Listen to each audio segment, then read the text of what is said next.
Šį savaitgalį Klaipėdoje buvo minima Baltijos jūros diena. Pirmą kartą šventė buvo paminėta virš Klaipėdos piliavietės iškeliant 120 m² dydžio aitvarą vėliavą. Jo viena iš šventės iniciatorių, Lietuvos Respublikos užsienio reikalų ministerija, norėjo atkreipti dėmesį į Baltijos jūros problemas ir joms spręsti skirtą ES Baltijos jūros regiono strategiją. Tai yra pirmoji vidaus regioninė ES inicijuota strategija, kuri skirta apjungti atitinkamą regiono valstybės narės, kad jos kartu spręstų tam regiono būdingas problematikas. Ir reikia pasidžiaugti, kad Lietuva dalyvauja šitoje strategijoje ir ta strategija yra viena iš svarbiausių šiuo metu įvardymo strategijų ES ir jinai bus vienas iš ES pirmininkavimo prioritetų Lietuvos 2013 metais.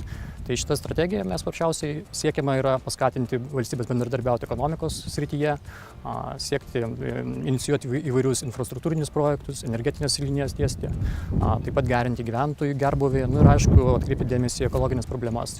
Šiuo atveju ES didelį dėmesį skyrė būtent Baltijos jūros užterštumo klausimui ir jo sprendimo būdams.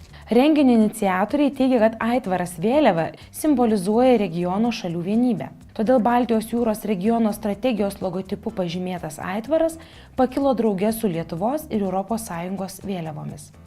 Kitas tikslas yra paminėti Baltijos jūros dieną, kuri buvo pradėta pirmą kartą minėti 1988 metais ir buvo pradėta minėti aitvarų paleidimais, tai dėl to mes nusprendėme irgi pratęsti šią tradiciją, paleisdami į dangų vieną didelį aitvarą.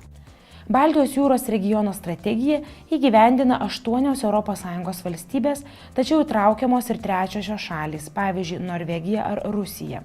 Šiuo metu strategija siekiama išgelbėti jūrą, suvienyti regioną ir didinti jo gyventojų gerovę.